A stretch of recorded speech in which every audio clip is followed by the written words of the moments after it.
What good careers are in need of applicants due to an aging workforce and little knowledge of the need among the younger generations? Land surveying, judging by the last 3 places my friend has worked at each of them he's like the only person under 50, and they are all awful with technology. I mean, they don't trust Excel to sum up a column of numbers using sum. They can't copy files to a flash drive. Basic computer stuff like that. Surveyors need to be GIS whiz kids these days. Plus, GIS has made their job simultaneously much easier and much more involved.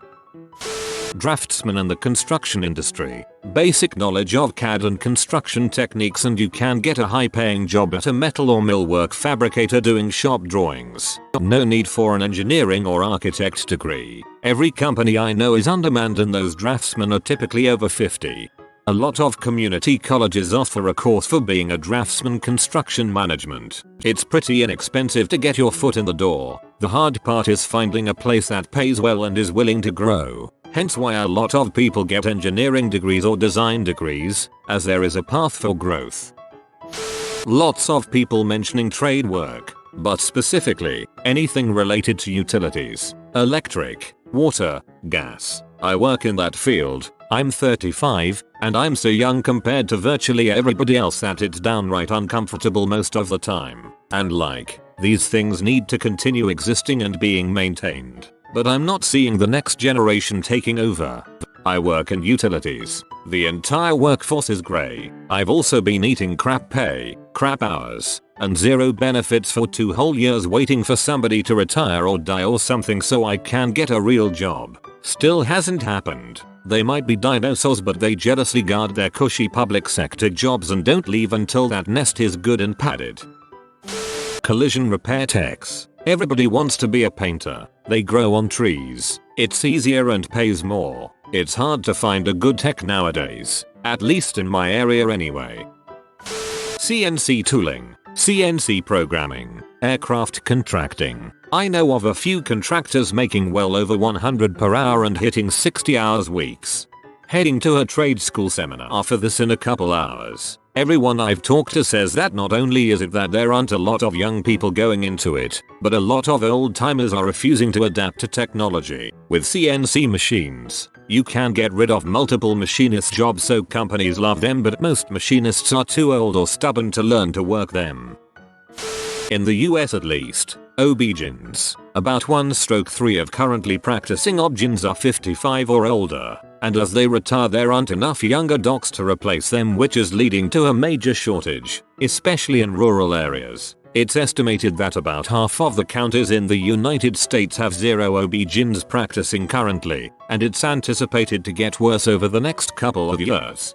While the pay is good compared to non-doctor pay, it does not pay well compared to other medical specialties and the hours can be terrible. Medical lab technologist. These are the people that perform all the tests that doctors order. My friend is a clinical laboratory scientist in a large metropolitan area and he said hospitals are desperate to find more young people to hire. One of the drawbacks though is that this is a job that works around the clock, so a lot of opportunities are for the night shift. You do get paid a hefty amount more though if you don't mind working those hours. Want to know why crap is dying? Cause no one wants to train anyone or take on inexperienced people. School psychologists have been stable at roughly a 40% shortage of professionals since the 1960s. It only takes 3 years of grad school. The 3rd year is an internship in which you can expect to make around $50,000. Once you get a license from a NASP accredited program, throw a dart at a map of the US and you can find openings. The national average salary is $70,000. Plus all breaks and summers are off. We desperately need more people in the field. Every school is intended to have their own school psych, but due to shortages many of us work at co-ops that serve a number of districts and may serve as many as 4 or 5 different schools, so no shortage of opportunities. For more information look us up at nasponline.org. As an example of the desperation, my class of 9 is about to take our first jobs and we literally have reps from cooperatives and school districts coming into our classes to offer $70,000 internships. They've all ended their speeches with "We need at least one of you, but we want 2 or more if we can convince you." The jobs are out there. Medical laboratory science. It is one of the allied health fields involved in the overall patient care experience. It is an invisible career in that most lay people have no idea that the medical lab is a real place with real people analyzing the blood and body fluids of patients to help determine what is wrong with them. To a patient, the lab is the person who draws their blood, and then the doctor comes in with the lab results on their clipboard, and that's it. Once the blood is taken from your arm or you pee in a cup at the doctor's office, the specimen gets sent to the lab. Well, that's us. A combination of state-of-the-art instrumentation and technology combined with old-fashioned manual procedures like looking at smears of blood under a microscope. The results we generate tells the doctor if you had a heart attack, are septic, have blood cancer like leukemia, are diabetic, have Lyme disease or strep throat, among many other things. We learn about diseases and their symptoms and how to interpret the results we get from your blood to make sure your doctor gets accurate results to help diagnose you. 70% of information a doctor uses to give you a diagnosis comes from laboratory data. The field is aging. Large groups of employees are retiring, and there is very little drive for students to go into programs for this. Nursing programs are so well known, rightfully so, that many people don't know all the other people involved in your hospital stay you never see, like radiology and respiratory therapy. Many places in the country don't even have programs in college to teach lab science, and national certification and licensure is required to be in the field. We sit for exams just like nurses, nuclear engineers, reactor operators, etc. Everyone is old and in need of replacing as a new generation of reactors comes online. Please come work for USPS. We're super understaffed. Most employees are going to be eligible for retirement within the next couple years, and it beats the heck out of any other job I've ever had. I make $22 an hour to be a cashier. I have really good health insurance, mediocre dental that's still better than anywhere else I've found, and a kick-butt retirement account. I'm not going to be leaving the USPS until I can cash in that sweet pension money. Pilots, aviation mechanics, air traffic controllers. The industry is desperate. The aviation industry isn't helping itself by keeping the price of the courses required to become a commercial pilot up at a staggering amount. It's simply too expensive for the average person to find it worth investing in. Technical glass blowing. All kinds of researchers need this, but the number for people that can do it is very small. The last guy we had at my university to do this made over $80K. My favorite part of being in the UNL science building was watching their glassmaker blow glass. He made it look so beautiful and effortless to make things for the labs. I love it when art and technical skills collide. Calibration technicians. If you know what a torque wrench and multimeter are and know how to use them, you're halfway in the door already. All the real good jobs are on military installations, but I was pulling $30 an hour at a medical company doing calibrations for them. When I was a young soldier just starting out, I know that there was some guy in the unit named Toby that did all of our higher level maintenance. Good old Toby Hanna, always reliable. I have since learned how dumb I was. Social work, but we just don't make masochists like we used to. Commercial print marketing. People think it's a dying industry. Big commercial packaging. Think candy bar wrappers, cereal boxes, the cardboard tag package for literally any product, direct mail, flyers, coupons, etc. and marketing collateral, printed shirts, cups, pens, flash drives, and point of purchase displays, big box store signage, marketing displays, cardboard pop-ups, and random stuff like car and building wraps are all exploding. Sure, certain sectors of print are dying, like publication printing, for magazines and newspapers and such, but it's still one of the 5 largest markets in the world, 3rd largest when I was in school, but not sure now. The average age of an operations rep is 55 and average age of sales rep is 57. People are aging out fast and the big print companies are desperate for young talent, both on the blue collar side of production and the white collar side of management, logistics, analytics, and graphics. I used to have some guy friends who worked in print. They used to brag that they would pretty much be employed for life because his position was in such high demand. Printed circuit board designer. During the 90s, those jobs mostly got outsourced to places like India, Singapore and the Philippines. The problem is you really need at least a couple of PCB designers locally to coordinate with the offshore teams, and a lot of the people in those positions are getting close to retirement age. The care industry is in desperate need for employees. However, the typical industry perceives carers as unskilled and lazy, and care is a last resort for those who can't do anything else. These people are caring for people at the final stage of their lives, usually. In other societies this is such an important role, but people turn their nose up at it, and carers are looked down on and severely underpaid and undervalued. Yes, there is technology that can help, but it can never replace the desperately needed human contact people crave when they rarely see someone else for days at a time. You're spot on. If you get a basic qualification, you'll never be unemployed. Problem is, conditions and pay are crap. COBOL programmers. Okay, so it's not necessarily a good career, but there are still lots of old, reliable systems out there running on COBOL and Fortran and the likes. We even still have some RPG programs on our mainframe. There's a big need, and almost everyone who worked with it back in the 70s, 80s, and 90s is retired by now. Amazingly, lawyer. Not in cities. The market in urban centers is pretty much flooded. But in smaller towns and cities, think under 200k people, there is a desperate need for lawyers. Where I live, there are dozens of lawyers who are hanging on past retirement because they can't find anyone to fill their shoes. The problem is, new lawyers tend to only look for job postings online, and old lawyers' small firms don't tend to post online.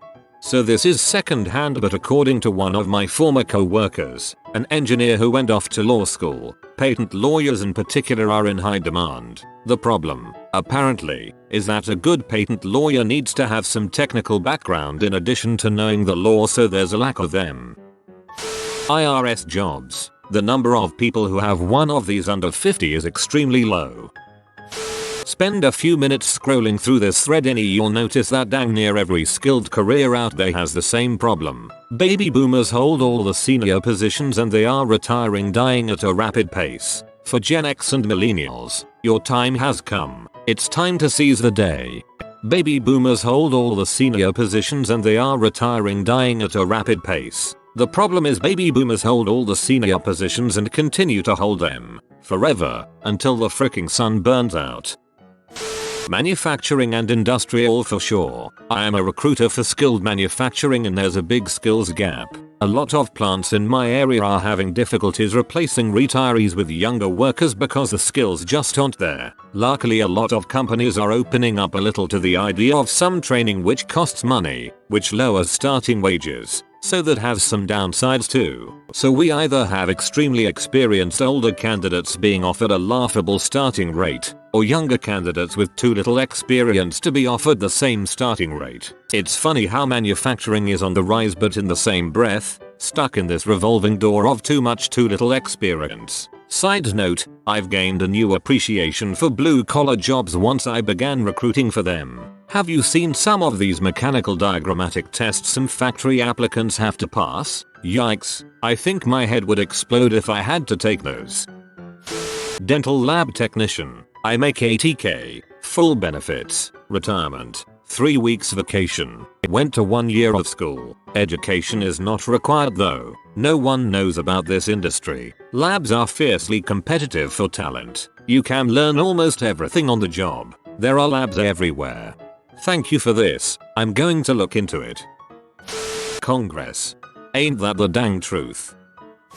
Watchmakers, clockmakers. The money is good and there are plenty of jobs out there. Plus you get to work with beautiful things all day. Harder than a degree but totally worth it. What got you into it, assuming this is your job?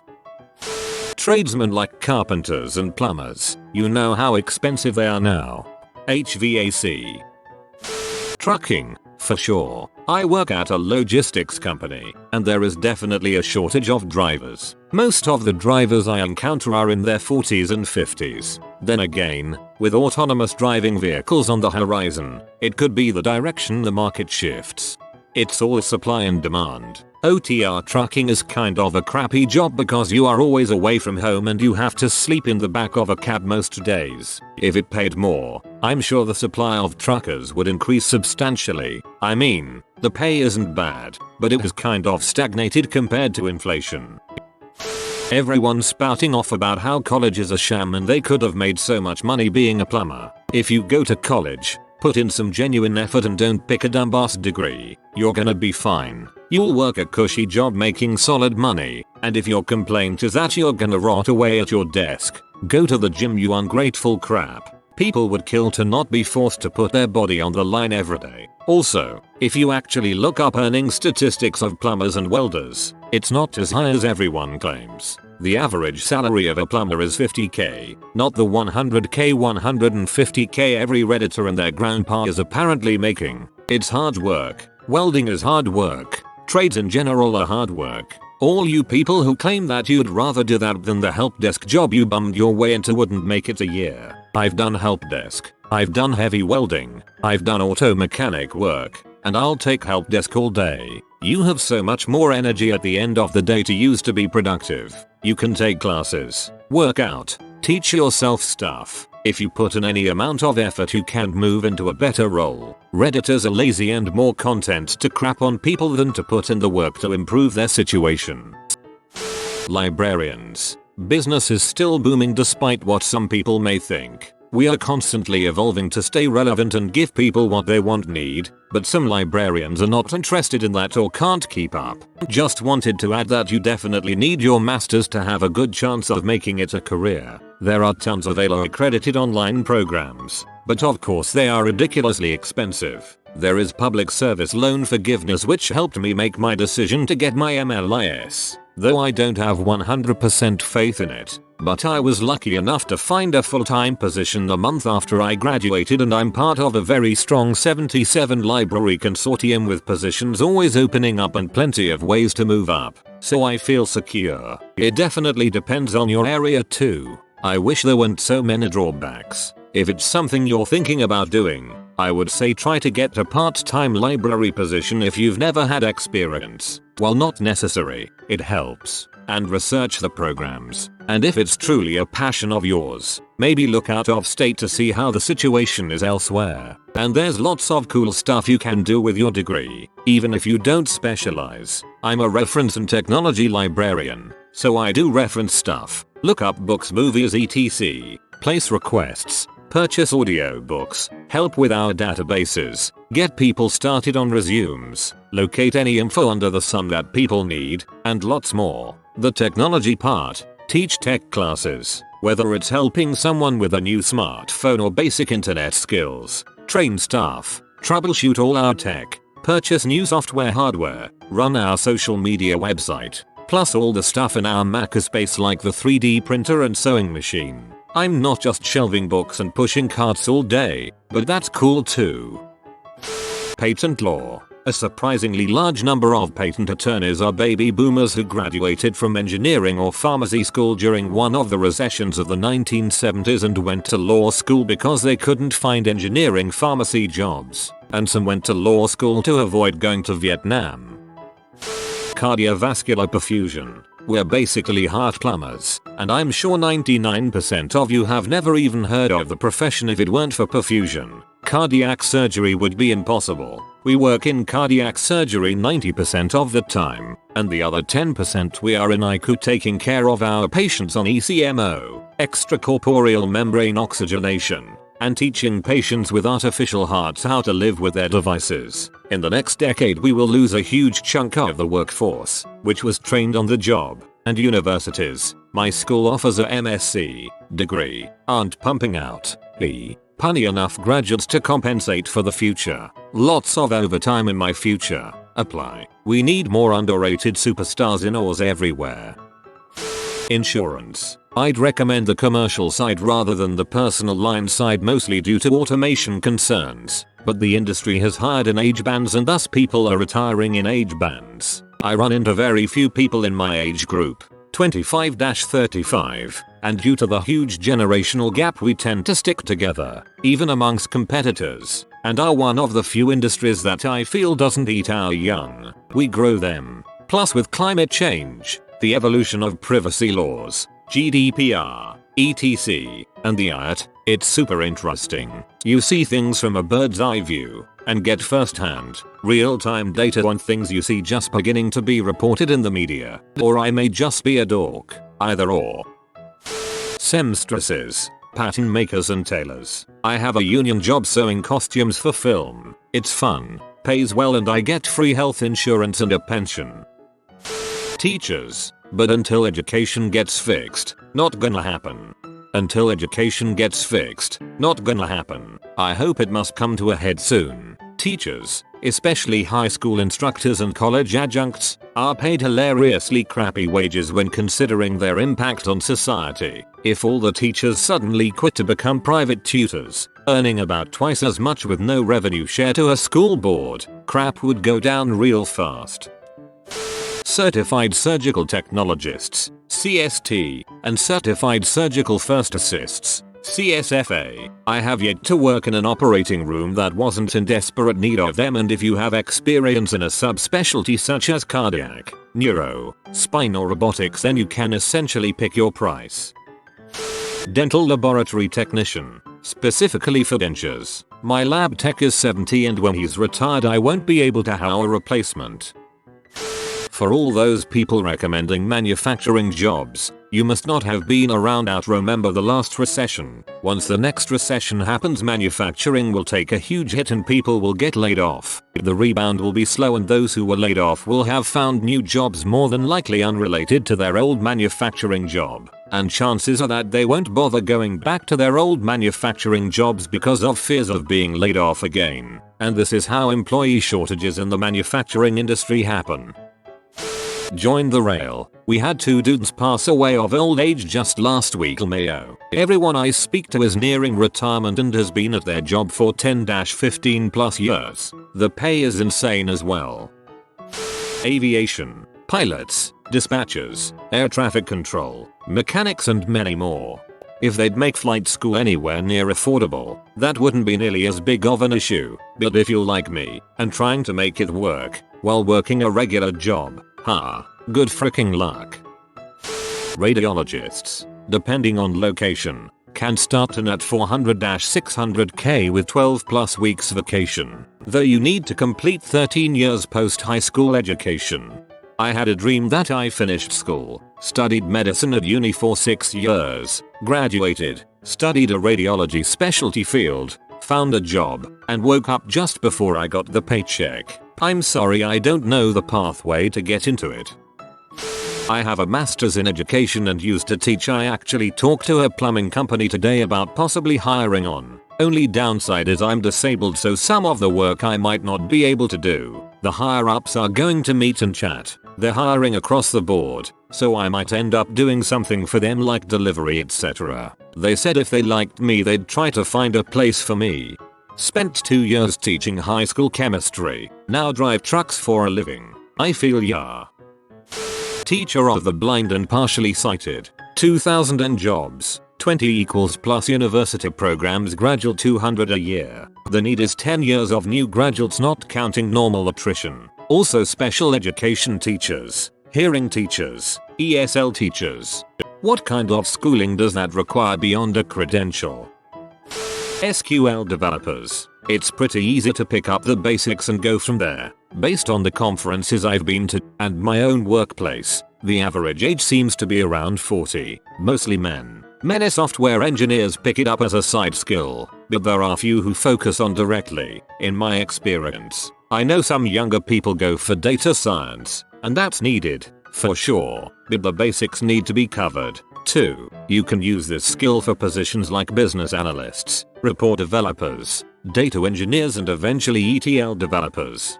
Totally agree. Learning SQL took my career to another level. It's disturbing the amount of people I've seen export data out to Excel and praying it doesn't crash while they do analysis on massive amounts of rows.